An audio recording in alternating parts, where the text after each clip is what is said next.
Très heureux de vous retrouver, très heureux de partager avec vous ce moment pour échanger autour de sujets qui, je crois, nous passionnent tous depuis pas mal de temps pour beaucoup d'entre nous, des nouvelles passions, des nouvelles pratiques aussi pour certains, pour certaines, on dira beaucoup pour certains et pour certaines tout au long de cet après-midi. On va passer quelques minutes ensemble, quelques moments ensemble autour de thématiques bien précises, notamment le grand pari du football, avec vous, M. Rai, dans quelques instants, pour parler parfois d'un serpent de mer, celui du football, des clubs professionnels à Paris, ou pas, dans la région parisienne. On parlera aussi de la pratique, qui est parfois différente.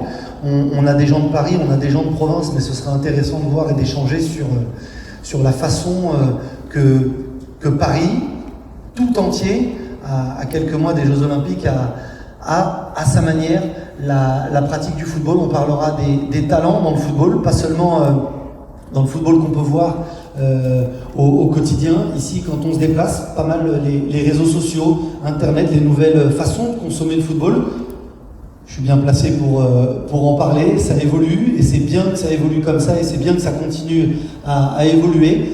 On parlera de la Coupe du Monde féminine et de ce que le football féminin en a tiré, de ce que le football féminin peut aussi en tirer, ce que le football féminin peut apporter tout simplement au football. On aura des intervenants et des intervenantes de qualité. Et ensuite, on parlera, parce que quand on parle de football en région parisienne, c'est valable dans plein de régions, mais c'est peut-être parfois plus fort en région parisienne, où la région parisienne a été parmi les éléments précurseurs dans ce développement, c'est le football dans les quartiers. On aura l'occasion, avec des acteurs dans les quartiers, avec des acteurs au quotidien, que ce soit dans l'associatif, dans le sport, mais pas seulement, mais aussi dans le monde professionnel. On aura l'occasion de parler de tout ce que le football, en partant des quartiers, peut permettre aux personnes qui y vivent de se développer professionnellement, de créer, de s'épanouir aussi.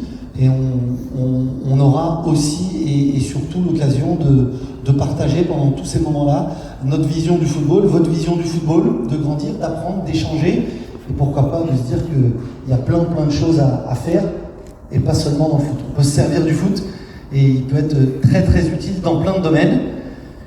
Et comme on parle de foot, on pourra jouer au foot à la fin, Lucas, à 18h, foot et drinks, surtout foot. On va transformer tous ces terrains-là pour jouer au foot. Ils sont là, ils sont pas là que pour faire joli.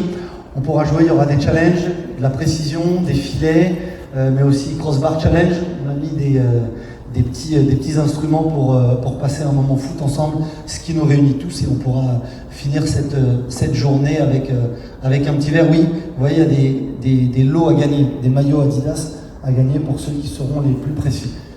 Pour ceux qui sont moins précis, on continuera à vous entraîner.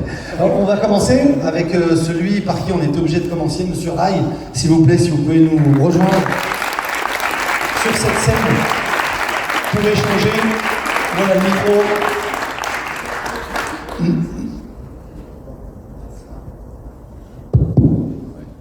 Merci. Merci d'être avec nous. Merci de partager avec nous sur le football à Paris. Je l'ai vécu moi aussi, quand vous entrez dans une pièce, tout le monde s'arrête, tout le monde vous regarde, et pas seulement ceux de ma génération, des générations un petit peu plus anciennes. Vous avez été et vous êtes encore ce que le football représente à Paris, ce que le football a représenté, et peut-être demain ce qu'il peut représenter pour vos actions.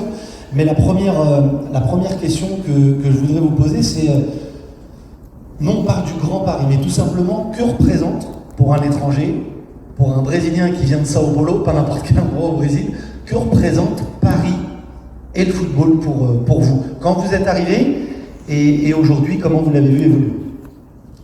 Bonjour.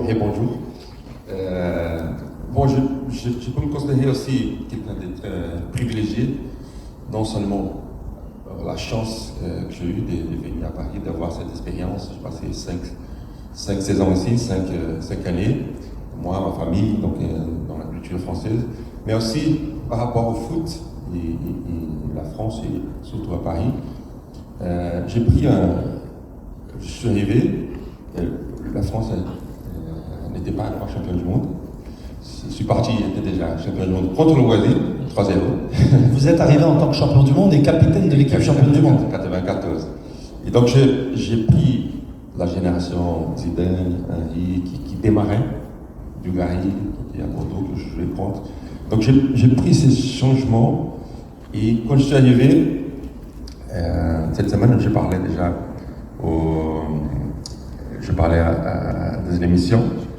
J'ai parlé que quand je suis arrivé, je voulais apprendre le français, m'adapter ici, immersion dans la culture française. Donc j'ai commencé à prendre des cours. Moi j'habitais près du centre d'entraînement de Paris Saint-Germain. Et je prenais le RER pour venir prendre des cours à Paris. Et maintenant je crois que je vois difficilement un joueur de Paris Saint-Germain déjà vouloir apprendre, mais pouvoir prendre le RER pour venir prendre des cours de français à Paris. Donc je raconte ça parce que pour le changement, l'importance que le foot a pris. Quand on parle de l'importance du foot, le foot c'est le sport le plus populaire au monde. C'est aussi qu'est-ce qui représente le foot pour les nouvelles générations. Vous voyez ça au quotidien, les associations. Et donc quand je suis arrivé, le foot il y avait son importance dans le monde. En France, c'était beaucoup différent que c'est aujourd'hui. Il y a Paris aussi. À Paris, Paris toujours, il y a plein d'autres activités intéressantes, il y a plein de possibilités. Mais au fur et à mesure, le foot quand même a pris sa place. Et il faut dire qu'aujourd'hui, donc je parlais de quand je suis arrivé, et après aujourd'hui, 2 fois champion du monde de la France, j'ai eu un échange avec M.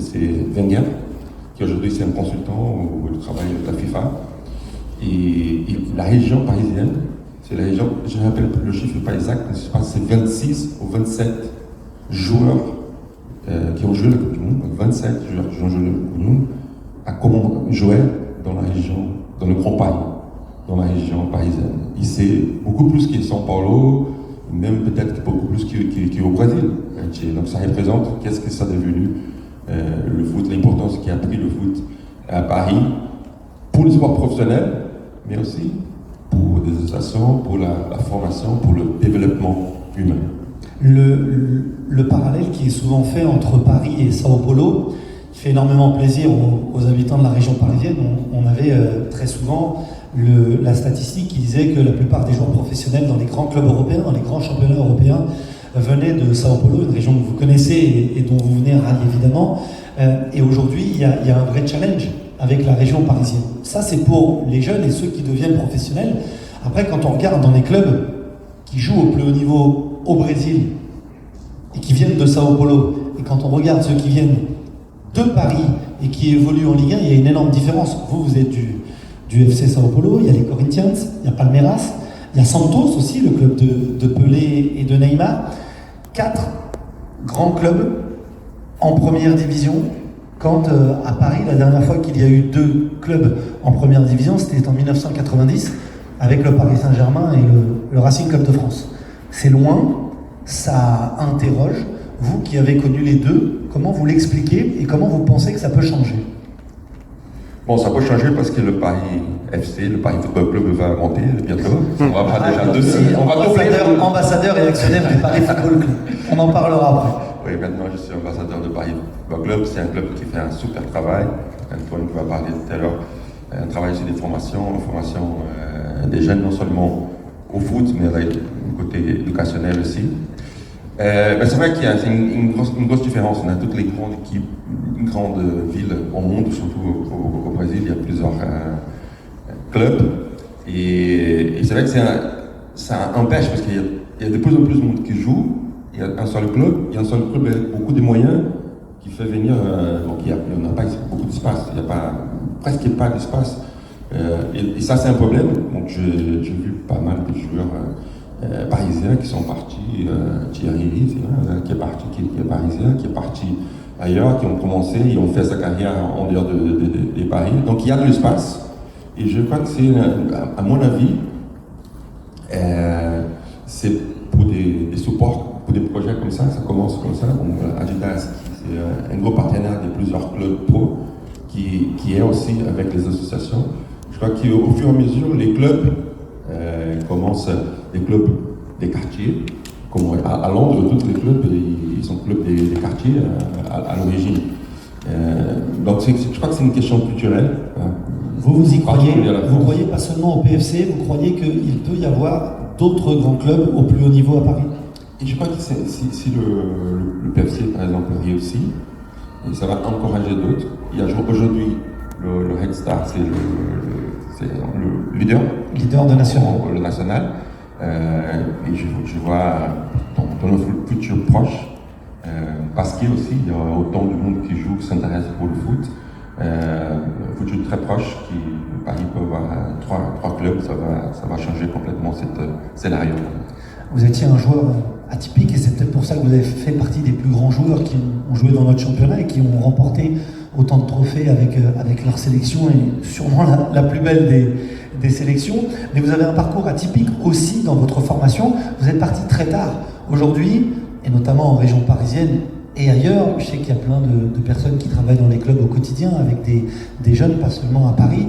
On voit des jeunes partir de plus en plus tôt dans les centres de formation, partir de chez papa, maman, de leur quartier, de leur ville, de leur environnement très très proche. Vous êtes parti seulement à l'âge de 15 ans, vous étiez Ribeirão Preto, du côté de Sao Paulo. Pourquoi vous avez choisi cela? Est-ce que c'est vous qui l'avez choisi? Est-ce que c'est la famille? Vous venez d'une très très grande famille de footballeurs. Comment ça s'est fait cette décision et en quoi ça a joué dans votre parcours, dans votre formation? Bon, il y a deux points très intéressants là-dessus. Déjà, avant, au Brésil, était toujours connu d'être le foot le plus créatif, le plus talentueux, parce qu'on jouait dans la rue, on jouait dans la plage, on était obligé depuis tout petit de s'adapter à des différentes surfaces pour des difficultés parfois. Il n'y avait pas. Et quand je suis arrivé ici, c'était complètement différent. Donc ça, c'était un atout pour le Brésil. Et je crois qu'aujourd'hui, le Brésil n'arrive plus à faire la même performance qu'avant, le plus haut niveau, parce que le foot a évolué. Donc on a besoin parfois des plus de structures, de commencer un peu avant. La formation aujourd'hui, avant le Brésil, il y avait du talent naturel, ils ont gagné des Coupes du Monde, on a gagné 5. Mais depuis 20 ans, on ne gagne pas. Et aujourd'hui, il n'y a plus d'espace pour ça. Je suis sûr, par exemple, moi, mon pied gauche, j'ai marqué, dans toute ma carrière, j'ai marqué presque 300 buts. J'ai marqué, je crois, 1 et 2 avec le pied gauche.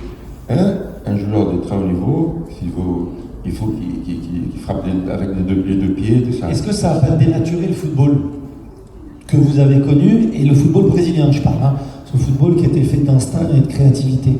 Mais je crois que aussi, c'est une adaptation qui l'Europe, et là je reviens à Paris, dans la région parisienne, ça oblige aussi à des jeunes, des petits, à jouer dans toute c'est dense, parfois c'est difficile, il y a des difficultés aussi. Et aussi, je crois que l'Europe, et surtout la France, a pris ses côtés, parce qu'aujourd'hui, par exemple, le succès qu'on a, le foot à 5, c'est déjà une adaptation de foot. C'est notre espace, il y a moins d'espace, il y a plus des jeunes qui jouent dans des petits espaces. Ça aussi, ça change. Donc, vous avez gardé la qualité des formations, mais aussi à rajouter certaines, de laisser jouer un peu plus. Quand je suis arrivé, c'était trop cadré les entraînements pour le petit. Je suis arrivé, je me rappelle, au PSG, je voyais les jeunes de 11 ans qui faisaient un tour de terrain, pour chauffement, 10 tours de terrain. Qu'est-ce qu'ils font dans le ballon, à ces jeunes-là. Et donc, je crois que la France et Paris a su s'adapter, prenez le bon côté des difficultés qu'on a dans les banlieues, mais en même temps, en maintenant la qualité et surtout la formation d'éducateurs. Vous allez parler avec plusieurs éducateurs. Le foot brésilien, je suis sûr, convaincu, que la qualité, parce qu'on avait tellement de talent qu'on n'a pas investi dans la formation d'éducateurs, des entraîneurs, des coachs, la formation dans le sens général, tactique, technique et aussi humain. Et là, ça paye. Là, on essaye de rattraper, mais on est loin derrière par rapport au Brésil. Les dernières 5 championnats brésiliens, il y en a 3 ou 4 qui étaient des entraîneurs, des pros, de première division, étrangers. Portugais, il y a eu des Argentins et l'équipe nationale du Brésil. il n'y a pas d'entraîneur. Il y en a un qui, on ne sait pas encore, on essaye de faire venir Ancelotti. Donc ça. Ce serait incroyable que le sélectionneur de la CLSAO, recordman des titres de champion du monde, soit entraîné par un non-brésilien. Exact. Et bon, si on a ça au plus haut niveau, j'imagine, en bas, donc le Brésil, dans ce sens-là, il faut se rattraper. On continue à faire des très bons joueurs parce qu'on continue à jouer à la plage, mais aujourd'hui, ça ne suffit pas. Et donc je crois qu'ici, à Paris, dans la région parisienne, je crois qu'il y a ces deux côtés, et c'est pour ça je crois que c'est pour ça qu'il y a autant de joueurs qui sont du Grand Prix, du Grand Paris. Dernière petite chose avec vous, Rai, parce qu'on parle beaucoup de football, mais il y a un pan très important et qui concerne beaucoup de personnes présentes ici, c'est le côté associatif. Le 10 décembre, on fêtera les 25 ans de Gol de Letra, votre association. Bravo encore, félicitations pour cette grande histoire, au-delà de cette action, de cette grande histoire. Je rappelle que vous venez en aide, vous accompagnez les plus jeunes dans les quartiers défavorisés au Brésil. Quels conseils vous pourriez donner à des personnes ici qui ont créé leur association ou qui souhaitent créer leur association? Parce que pour la plupart, ça vient en aide aux plus jeunes dans tous les quartiers. Bon, Gol de Letra a commencé il y a 25 ans. On a commencé avec une centaine d'enfants et jeunes, avec beaucoup de sports, de foot, mais plus d'autres sports aussi, mais basés sur le foot. Déjà, utiliser pour monter cette association, qui aujourd'hui est reconnue pour l'UNESCO, pour l'UNICEF, la seule chose que j'avais comme expérience, c'était le foot. J'adore le foot collectif, football collectif, parce que moi j'ai appris, j'avais pas d'expérience dans l'associatif, donc ce que j'ai appris dans le foot, c'était de monter une équipe avec des différentes compétences, d'apprendre avec cette équipe et faire en sorte que tous jouent pour le même objectif. Donc tous les concepts qu'on a pour être un grand champion au foot, grand champion aujourd'hui au niveau équipe, on peut utiliser pour l'association, pour organiser une association. Et l'autre chose qui fait la plus grande différence, aujourd'hui à Gol de Letra, il y a 5000 enfants jeunes qui viennent tous les jours dans 2 centres.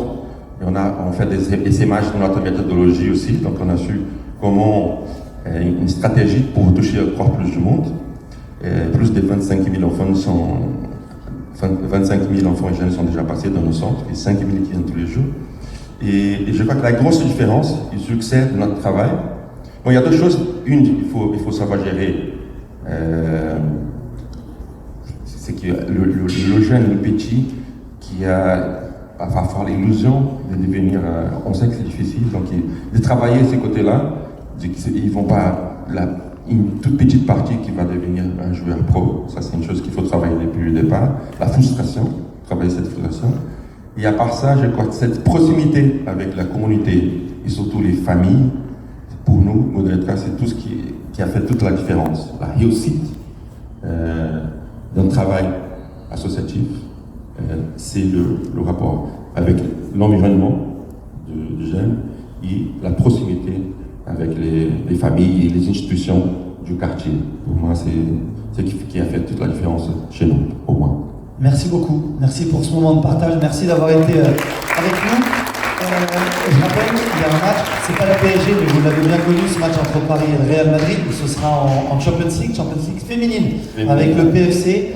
Allez-y. En plus, au PFC, c'est gratuit maintenant, les entrées à Charletti. Oui, à Champions League, on ne peut pas le faire. On voulait le faire, on n'a pas le droit de le faire. Mais le championnat, la première division féminine, c'est gratuit. Vous êtes tous invités à venir pour nous aider. Et le masculin, les garçons, aussi gratuit. Tout le championnat des 2. Et on compte sur vous pour avoir au moins 2 équipes à Paris en première division. Merci beaucoup. Merci beaucoup.